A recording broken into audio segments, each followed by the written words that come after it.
For trans people who are working on getting fit, the Deal of Lift's Instagram page has likely popped up in their feed already. Massachusetts native D, 35, showcases the peaks and valleys of his fitness journey in hopes that people, particularly fellow members of the LGBTQ community, are inspired to do the same and take charge of their health.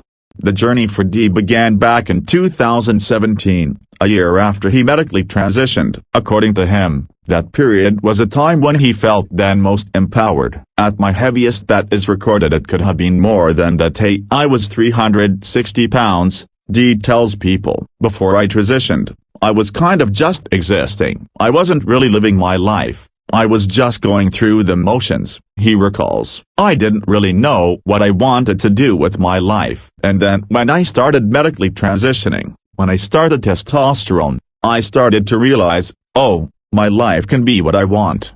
I can do anything I want. So I started my weight loss journey in June of 2017, and since then it's just been pretty much a go. The journey was slow and steady, a beginning in his backyard and gradually progressing. Little by little, I started with just getting steps in. I would walk in a circle around my yard until I was tired, he says. At first, I couldn't get more than 4,000 steps a day, then did more and more. When that got boring, I was like, okay, let me start working out at home. And then I started working out at home, and then that got kind of boring. And then I decided, okay, let me try the gym. Though it can be intimidating for someone new to fitness to walk into a gym, for D, it was mind-opening in the best way. I fell in love with the gym and I haven't stopped going since, he says. I didn't know anything about fitness. I didn't know how the equipment worked. I didn't know what rep was. I'm going in there for the first time and it was just like,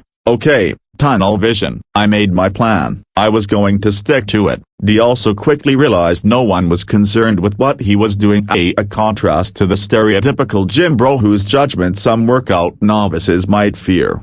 After a few months, you realize that brothers are not paying attention to you. No one is really paying attention to you, he says. I mean, of course, you have those few rude people who are going to pay attention to you, but the majority, they're paying attention to what they're doing and they don't care what you are doing. He adds, joking, there have been many times in the gym where I've injured myself, dropped something on my toe or cut my finger, and no one was paying attention to me at all. Not only did he drop 150 pounds throughout his fitness journey, but he also competed in a summer shredding body transformation class in 2020 and 2023, both of which helped keep him on his fitness journey.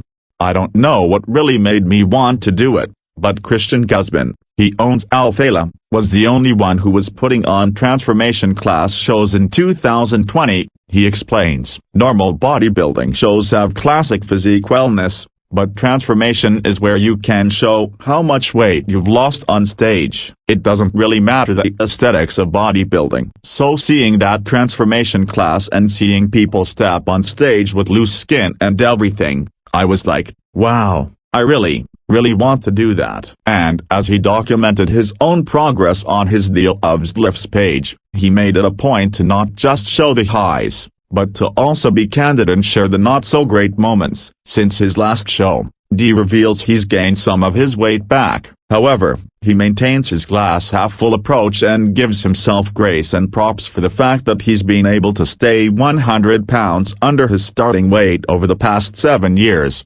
With his personal experience, D has also been able to turn his journey into a personal training business that aids other trans people wanting to chart a similar path. I got my personal training certification in 2020 during the lockdown, and that was when I was also preparing for my first bodybuilding show, he says. I do in-person training here and there, but the majority is done online, and it's just people finding me through Instagram, TikTok, sometimes YouTube, etc. He explains. Each client gets a personalized program that D crafts from the information provided on their intake form, and while he's always willing to work with them for as long as they need, D says the greatest accomplishment for his business is when his clients begin to motivate themselves.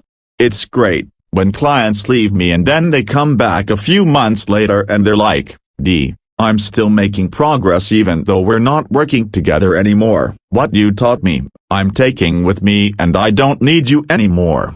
That's the best part, D tells People. He continues, I want to give you the tools that you need to succeed and hopefully you don't need me one day. I still have a few clients that come back to me and they're like, D, I just hit a personal record on bench press and you taught me so much. Those are the best messages. After all, he's been where his clients have been, and knows it's not easy to show up for yourself every day. However, as he's shown by example, D believes the real failure happens when you quit. So, for any clients or even followers on Instagram, he encourages everyone to just keep going. You're going to have peaks and valleys. You're going to go through days where you don't want to do what you need to do, but you just do it and then don't beat yourself up over it. He advises, if you are going through a low time, go through that low time. You can always get back at it. As long as you don't give up, then you're not failing.